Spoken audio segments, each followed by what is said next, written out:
comment vivre une vie de plénitude.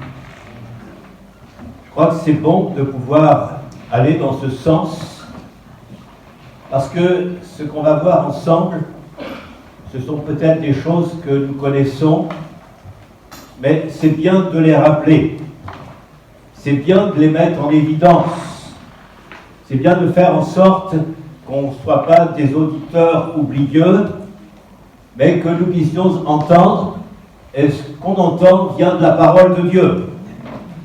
Et c'est pour cela que nous pouvons avoir cette possibilité de vivre une vie de plénitude, d'aller dans ce sens.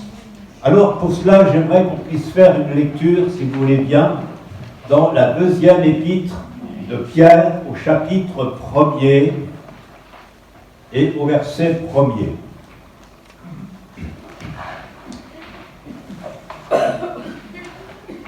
Voilà, la deuxième épître de Pierre, chapitre 1er, verset 1er.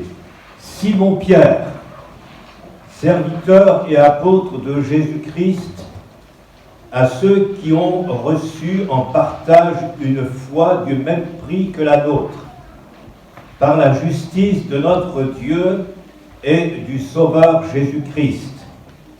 Que la grâce et la paix vous soient multipliées par la connaissance de Dieu et de Jésus-Christ notre Seigneur.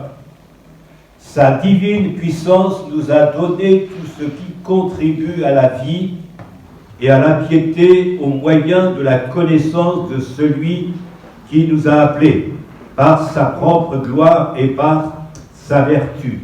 Celle-ci nous assure de sa part les plus grandes et les plus précieuses promesses, afin que par elles vous deveniez participants de la nature divine, en fuyant la corruption qui existe dans le monde par la convoitise. Amen. J'aimerais vous lire dans une autre transcription, celle de Cohen, parole vivante. Il serait dit ceci, donc au verset 3, « Par sa divine puissance, Dieu nous a donné tout ce qu'il faut pour accéder à la vie véritable et pour vivre dans l'attachement à Dieu. En effet, il nous faut connaître celui qui nous a appelés à partager sa propre gloire et sa puissance. Par cette gloire et cette puissance divine, nous avons reçu les promesses d'une suprême importance et d'un prix inestimable. Grâce à elle, vous pourrez échapper à l'emprise des passions de ce monde et devenir participants de la nature divine. Amen. Et nous sommes des êtres divins. Oui. Nous participons à cette vie.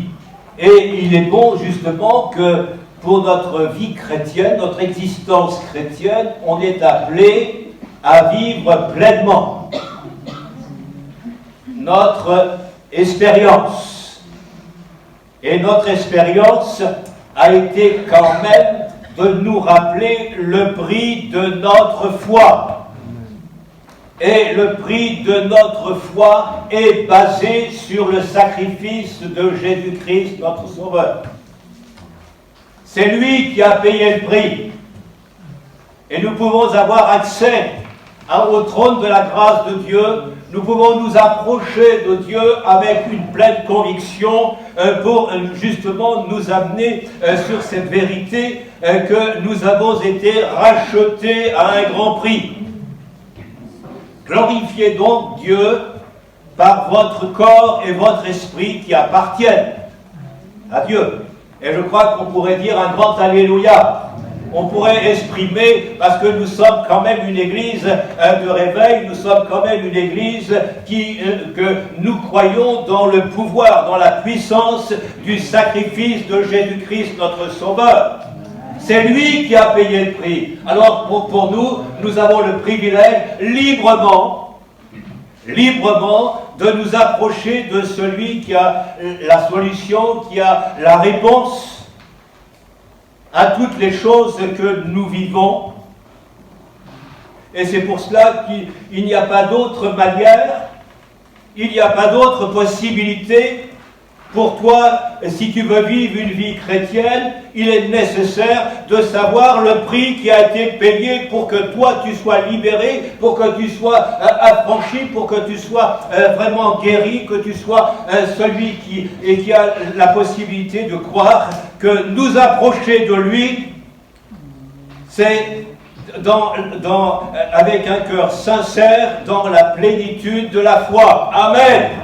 Dans la plénitude de la foi. Et ce matin, je crois que Dieu est au milieu de nous et il veut encore faire que nous puissions saisir l'occasion qui nous est donnée dans cette matinée de savoir qu'il a payé le prix et nous pouvons librement marcher avec lui. Librement, nous pouvons compter avec lui. Alors c'est pour cela qu'il est nécessaire de nous rappeler le prix de notre foi. Et puis aussi, je crois que dans notre expérience chrétienne, nous sommes passés par la porte de la grâce de Dieu. Nous sommes sortis de notre état, de nos conceptions terre à terre, de nos idées préconçues, mais là, la porte de la grâce, on pourrait présenter notre vie chrétienne comme une maison, et pour entrer dans la maison, il nous faut la porte d'entrée. Et ce matin, vous êtes passés par la porte d'entrée. Et nous sommes passés par la porte d'entrée pour que justement nous puissions savoir que la grâce de Dieu est encore l'objet de tant d'attention à notre égard, de tant de privilèges que le Seigneur puisse nous donner. Et c'est pour cela que la parole de Dieu nous dit « Efforcez-vous d'entrer par la porte étroite ».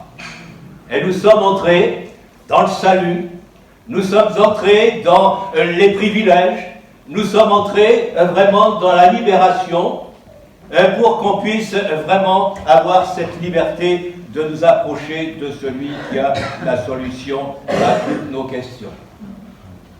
Et c'est pour cela que nous tenons d'autant plus et plus certaines les paroles prophétiques à laquelle on fait bien de prêter attention. Et ce matin, je crois que Dieu a orienté les choses. Il y a eu des pensées, il y a eu des messages que le Seigneur nous a laissés sur le cœur. Est-ce qu'on veut que ça rentre par ici et que ça sorte par là? On veut le vivre. Oui. Et c'est pour cela que la Bible dit bien de faire attention à ce que l'Esprit dit à l'Église. Et là, dans l'Église, il y a des situations diverses. Il y a des situations où certains se débattent, et même certains, ils font 2 pas en avant, et puis ils font 4 pas en arrière. C'est pas ça la vie chrétienne. Il nous est appelé à marcher continuellement dans le chemin que le Seigneur nous a tracé. Et le chemin qu'il nous a tracé, c'est la porte de la grâce. Est-ce que vous êtes passé par là? Est-ce que vous avez fait cette expérience? Je le souhaite quand même, mais peut-être qu'au milieu de nous, il y a peut-être quelqu'un qui a besoin de se stabiliser, de prendre au sérieux les pensées du Seigneur. Alors c'est pour cela que nous sommes entrés par la porte de la grâce de Dieu. Tout est grâce.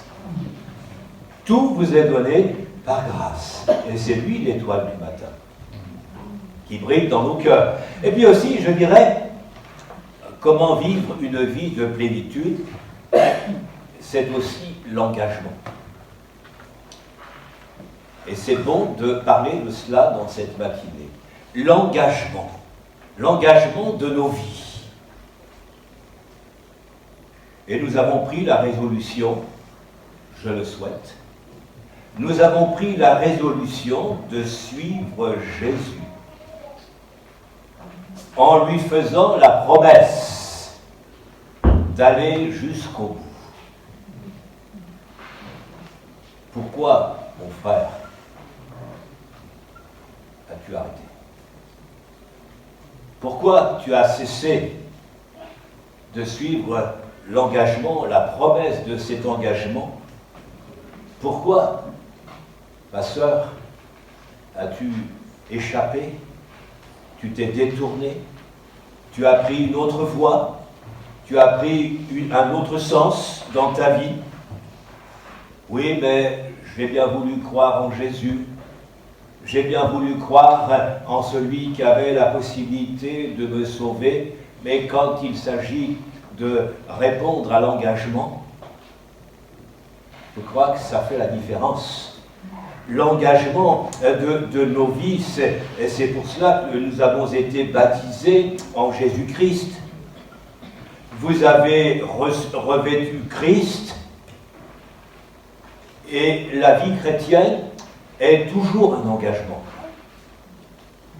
Quand quelqu'un s'engageait pour l'armée, c'était pour un certain temps.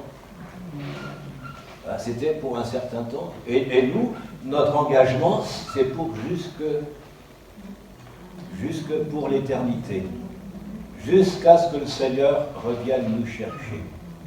Alors je ne sais pas si vous êtes pleinement convaincus encore de cela, que Jésus-Christ, il revient chercher ceux qui lui appartiennent, mais là on peut dire un grand Alléluia, parce qu'il vient sur les nuées, il vient transporter, il vient faire quelque chose de spécial, mais pour cela, pour que Dieu puisse faire quelque chose de spécial, il faut que nous aussi, nous comprenions la promesse de notre engagement de continuer à suivre Jésus. Si tu es arrêté sur le chemin, alors reprends la route.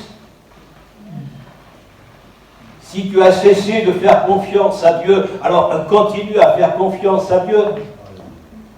Si tu as perdu tout espoir, alors commence à avoir de l'espoir dans le Christ. L'engagement, nous avons été baptisés. Et le baptême, ce n'est pas quelque chose, un certificat de bonne conduite que Dieu nous a donné, mais c'est un engagement que nous voulons suivre jusqu'à ce que le Seigneur puisse nous permettre d'aller vers lui. Où t'en es-tu, mon frère? Où t'en es-tu, ma sœur, de l'engagement que tu as pris déjà depuis si longtemps? Est-ce que ça ne serait pas le moment de cette matinée, le moment de reprendre ton engagement? Tu es le soldat de Jésus-Christ, mais le soldat de Jésus-Christ, il ne s'embarrasse pas des affaires de la vie s'il veut plaire à son maître. Alors là, l'engagement, c'est quand même sérieux. Et je pensais à notre frère tout à l'heure qui demandait des services, il y a des actions à faire, il y a toutes sortes. Mais on va venir tout à l'heure sur un point bien spécifique pour nous amener justement à savoir que le Seigneur, il compte beaucoup. Il compte beaucoup avec notre engagement. Moi, aujourd'hui, je suis amplement attristé lorsque on apprend un tel, il n'est plus avec le Seigneur. La sœur un tel, il y a trop de problèmes. Le frère un tel, mais c'est trop compliqué. Mais est-ce que le Seigneur n'est pas au-dessus de nos difficultés? Et quand on s'engage, Dieu s'occupe de nous.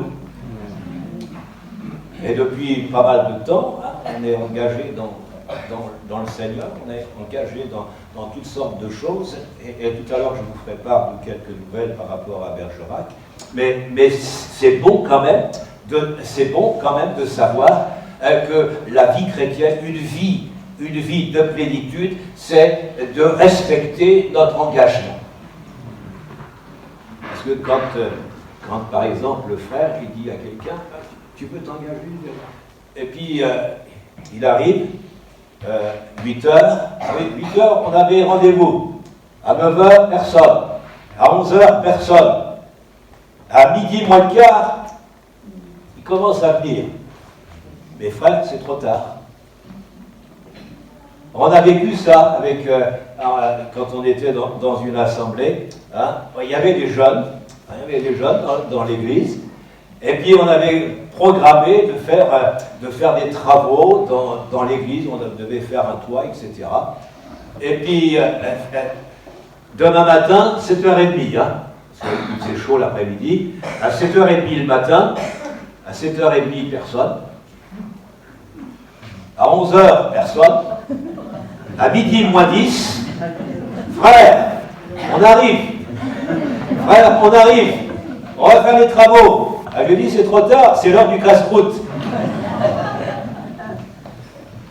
Ça peut nous paraître souriant, mais pourtant, l'engagement, c'est ce qui fait la différence. Quand on respecte notre engagement, c'est ce qui fait la différence. Et là, on peut voir toute la gloire du Seigneur se manifester. Et puis aussi, comment vivre une vie de plénitude? Ça commence par notre être intérieur. Par notre être intérieur, et c'est pour cela que dans Romains chapitre 7, verset 22, « Je prends plaisir à la loi de Dieu selon l'homme extérieur. » Non, c'est pas ça. Hein. Selon l'homme intérieur. Et dans 2 Corinthiens, chapitre 4, verset 7, « C'est pourquoi nous ne perdons pas courage, et même si notre homme extérieur, » ça concerne les personnes du 3e âge, « même notre homme extérieur se détruit, notre homme intérieur se renouvelle de jour en jour. » Le corps peut s'user, mais notre foi et notre engagement et notre être intérieur se renouvellent. Et puis, c'est bien aussi de lire Éphésiens chapitre 3, verset 16, « Afin qu'il vous donne, selon la richesse de sa gloire, d'être puissamment fortifié par son esprit dans l'homme intérieur. » La vie intérieure, c'est là où il y a les conflits. Notre vie intérieure, c'est là nos révoltes. Notre homme intérieur, ça peut être différent, mais souvent c'est le champ de bataille. Surtout quand quelqu'un nous marche sur le pied, souvent on répond facilement. Hein. Le Seigneur puisse nous aider. Notre vie intérieure, c'est justement d'être fortifié puissamment par son esprit dans l'homme intérieur, en sorte que Christ habite dans vos cœurs avec puissance. Il faut que Christ prenne notre vie intérieure, là où il y a les conflits, là où il y a les combats, là où il y a les temps difficiles, où il y a les épreuves, où on est prêt à claquer la porte en disant « c'en est fini, moi j'en ai assez de Dieu, j'en ai assez ». Non, le Seigneur nous dit « encore possible ». Encore possible aujourd'hui pour toi, ami, qui est en train d'écouter ce message, pour toi, ami, qui est en train d'être là pour dire je vais entendre. Et la solution de notre vie intérieure, ça commence là où le conflit commence à se faire. Dieu bénit notre être intérieur. Parce qu'on a besoin, pour qu'il en soit ainsi, avoir soif plus de Jésus, hein, de venir à Jésus pour être secouru. De boire, il suffit de prendre l'eau qui nous est offerte. Moi, je ne peux pas le faire pour vous. Je ne peux pas vous donner l'eau qui est à l'intérieur du verre, mais je vous invite à venir boire. Gloire au Seigneur. Et le résultat des fleuves d'eau vive couleront de notre sein, comme dit l'Écriture, de ceux qui devaient recevoir l'Esprit. On a vu le prix de notre foi, la porte de la grâce, notre vie intérieure, et maintenant, on va voir ensemble un autre point qui nous permet de vivre une vie de plénitude. C'est d'être rempli du feu de Dieu. C'est d'être rempli du feu de Dieu. Et l'Esprit vient comme un feu. Et il est bon, si on veut être rempli du feu, c'est de revenir à ce texte de l'Exode du buisson ardent. Et le buisson ardent, il était tout en feu et ne se consumait pas. Phénomène bizarre. Nous, on aurait dit, c'est de la science-fiction.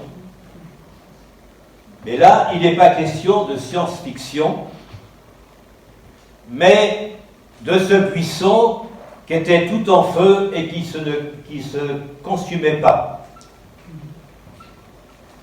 Mais là, dans ce feu, la manifestation de ce feu, tout d'un coup, Moïse entend la voix de Dieu. Moïse!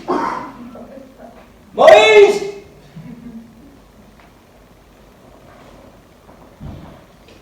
Je t'appelle. Je t'appelle. Et puis Moïse, il dit, me voici. Oh, vous pourriez mettre votre nom. Hein? Ah, vous dire, mais j'ai pas eu cette vision du buisson ardent. Mais quand même, on pourrait mettre notre nom. Durand, Dupont, hein? Et puis d'autres encore.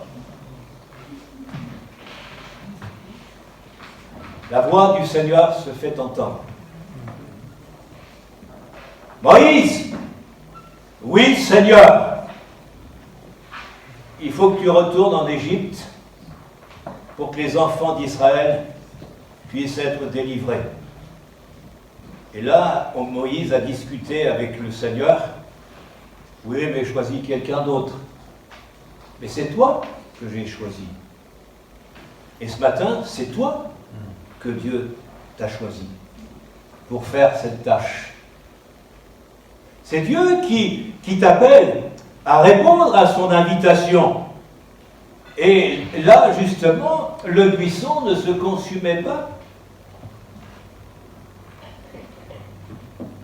Ça m'a fait penser à ce texte des Actes des Apôtres, où des langues de feu se posèrent sur chacun d'eux, et ils se mirent à parler en d'autres langues, selon que l'Esprit leur permettait de s'exprimer.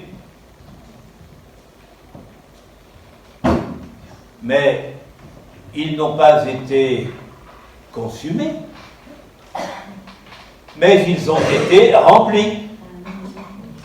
Et c'est la même chose, le texte de Moïse nous montre bien que lorsque il y a la manifestation du feu dans nos cœurs, c'est pas pour nous consumer, mais c'est pour nous changer. Et Moïse, qui a reçu là cette vision, il reçoit de la part du Seigneur, maintenant, il faut que tu ailles. Il a dû vivre un changement de direction. Et nous, parfois, chrétiens, on voudrait des choses extraordinaires, on voudrait des choses... Et pourtant, le Seigneur lui dit, pour toi, c'est comme ça. Pour quelqu'un d'autre, c'est autrement. Pour quelqu'un d'autre, ça sera encore autrement. Mais là, on voit que lorsqu'il y a la manifestation du feu, c'est pas pour nous détruire, mais c'est pour vivre le changement. C'est pour vivre une réalité. C'est pour vivre quelque chose où le feu de Dieu qui est dans notre cœur, va faire toute la différence. Nous, parfois, on veut des changements, on veut utiliser toutes sortes de méthodes, toutes sortes de choses. Et puis, sur la conception de la vie intérieure, parfois, il y a des idées un petit peu farfelues. Mais que le Seigneur puisse nous aider. Là, il nous est dit que le changement s'est produit. Et dans le changement pour ta vie ce matin, c'est vraiment de dire, oui, Seigneur, me voici, je veux te suivre, je veux t'aimer, je veux te faire confiance, je veux vraiment vivre quelque chose d'authentique. Alors c'est pour cela que les disciples, le jour de la Pentecôte, ils ont été changés.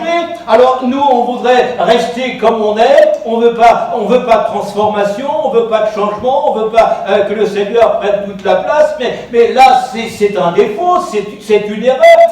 La vie chrétienne, si nous voulons la vivre pleinement, c'est de nous engager, c'est de croire que le changement, il est possible pour notre existence, pour notre situation, pour nos détresses, pour notre malheur, pour tout ce qui peut nous perturber dans notre vie chrétienne. C'est le feu de Dieu. Lorsqu'on est rempli du feu de Dieu, il y a aussi, nous retrouvons une motivation. Et je crois qu'aujourd'hui, ce qui manque dans les églises, parce que je peux vous dire cela, parce que lorsqu'on voyage un petit peu, lorsqu'on se déplace d'une église à l'autre, on fait des remplacements, etc., on s'aperçoit que la motivation est en train de décliner. Peut-être pas à Villeneuve, mais quand même, ce matin, on a peut-être besoin de retrouver cette motivation. Je ne vais pas vous dire tout ce que je fais,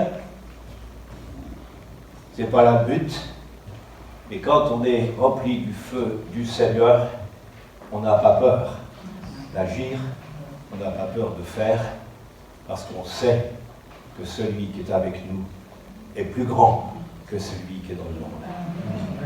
Oui?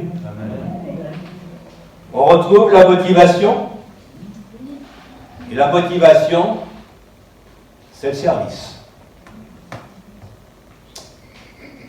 C'est le service. Ça me rappelle un frère que, lorsque j'étais dans le nord de la France, un frère, il avait une église, à peu près 500 personnes.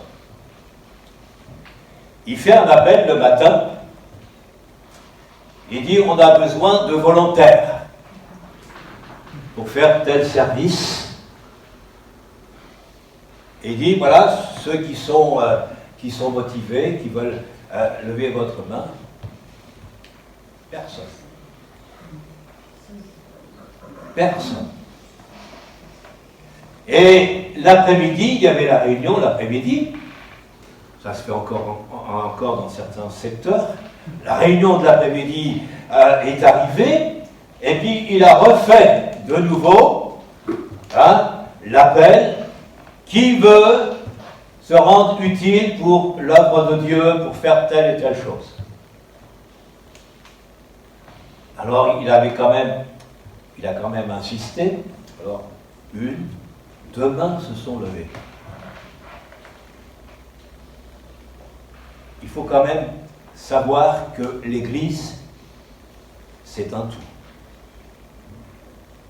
Et quand on a compris cela, que l'Église, c'est un tout, nous nous mettons la main au travail. Nous servons le Seigneur parce que nous l'aimons. Nous ne le servons pas pour faire plaisir à un tel ou faire plaisir au pasteur. C'est pas ça le but. C'est de retrouver le service pour le Seigneur. On a besoin de vous. On a besoin de votre assistance. On a besoin de votre présence. On a besoin de savoir que le Seigneur est celui qui veut encore faire que l'Église de Jésus-Christ se relève comme un seul homme. Mais béni soit le Seigneur. Amen. À Villeneuve, on sert pas mal, mais c'est bien quand même de le rappeler pour certains qui sont au milieu de nous et qui disent les autres ils le font, moi je n'ai pas besoin de le faire. Moi je dis que nous sommes tous enrôlés dans la même mission, dans le même rôle, et c'est pour cela le feu de Dieu nous motive. Si tu n'as pas de motivation, alors il faut que tu te places devant le Seigneur. Et puis, Seigneur, oui, le pasteur, il a parlé, il m'a donné ce conseil, mais c'est de se mettre au travail. Oui? Alléluia! Vous allez vous mettre au travail, hein? Hein? Que le Seigneur bénisse. Et puis aussi, je dirais, être rempli du feu de Dieu nous aide dans nos relations mutuelles. Et le feu de Dieu veut renforcer les liens qui nous unissent tous en Jésus-Christ. Le feu de Dieu dans nos cœurs va nous aider dans nos relations mutuelles. Oui? Ça va se faire? Oui, amen. Vous allez le faire? Pas seulement de me dire, oh oui, un frère, il était bien parlé, mais non, je crois qu'on puisse savoir que le feu de Dieu, le Saint-Esprit qui nous embrase, on aime la communion fraternelle. Mais ceux qui aiment vivre indépendamment, sans l'Église, sans la communion fraternelle, et c'est malheureux qu'aujourd'hui, on a quand même des centaines de gens qui suppriment de leur vie la communion fraternelle. Oh frère, oh j'ai eu mon culte ce matin, c'était formidable, j'ai regardé sur internet, c'était extraordinaire. Mais bien sûr, quand vous êtes malade, vous pouvez le faire. Mais quand vous êtes en bonne santé, quand vous avez les forces, quand vous avez l'énergie que Dieu nous donne, alors on aime la présence de Dieu, on aime la communion fraternelle, on se fait la bise, et puis on dit aux frères, voilà, je vais prier pour toi, si tu es dans le malheur, si tu es dans le désespoir. Et ce matin, justement, il est bon de savoir que quand le feu du Saint-Esprit brûle dans notre cœur, nous aimons la communion des uns avec les autres. Consolidons la communion fraternelle, parce que l'Église ne viendra pas chercher, le Seigneur ne viendra pas chercher un gars qui est là-bas, un gars qui est... Et bien sûr, vous allez me dire, l'un sera pris, l'autre laissé, mais quand même, c'est quand l'Église est unie dans les liens qui nous unissent tous en Jésus-Christ, alors là, il y a des victoires, là, il y a du résultat, là, il y a des choses qui vont se passer, le boiteux va marcher, l'aveugle va retrouver la vue, celui qui est atteint de cancer, le cancer va être desséché, mais pour cela, il est nécessaire de serrer nos rangs autour de notre maître. Il y a ce cantique, serrons nos rangs autour de notre maître, soyons unis, et quoi, qu'est-ce qu'il est dit? Et la victoire. Amen. Et la victoire nous sera donnée, nous sera assurée, et la victoire sera nôtre, la victoire sera évidente. Alors c'est pour cela que le Seigneur veut nous aider à demeurer dans la communion fraternelle, pas seulement bonjour, bonsoir, mais conserve nos liens autour de notre maître. Le temps est court. N'essayons pas de nous diviser, mais essayons de nous unir. Que Dieu puisse nous bénir. Et puis aussi, le feu de Dieu va nous aider dans l'exercice des dons spirituels.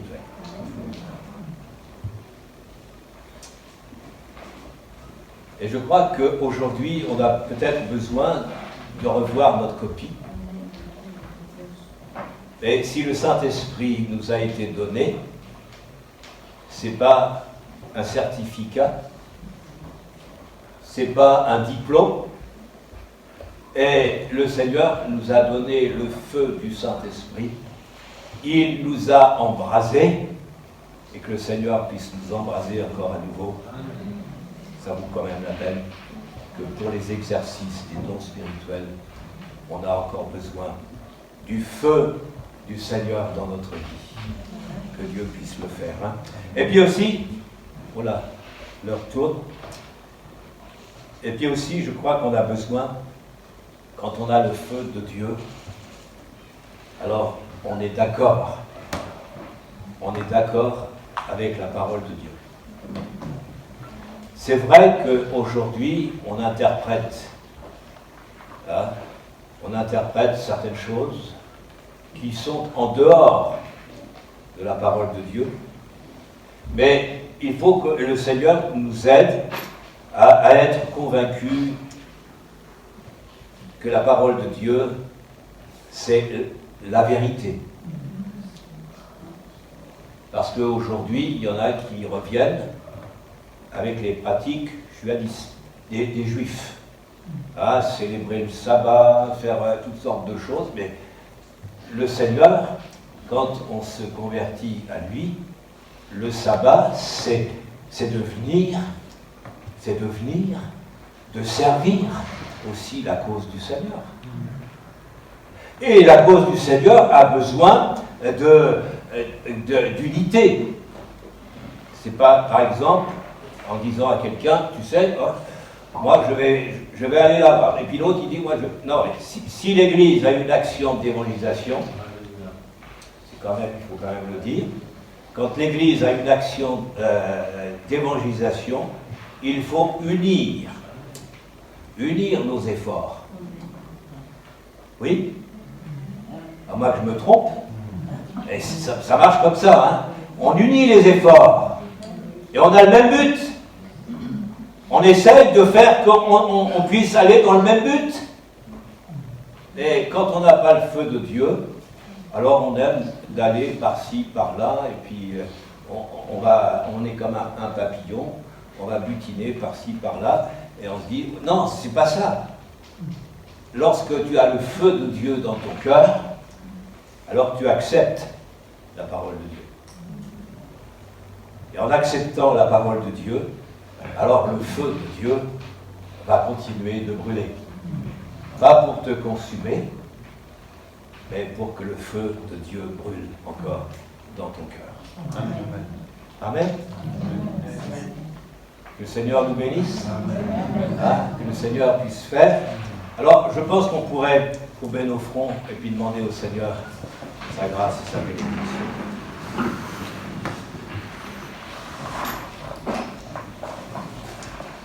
Merci Seigneur de ce que tu nous as amené ce matin, Seigneur, à comprendre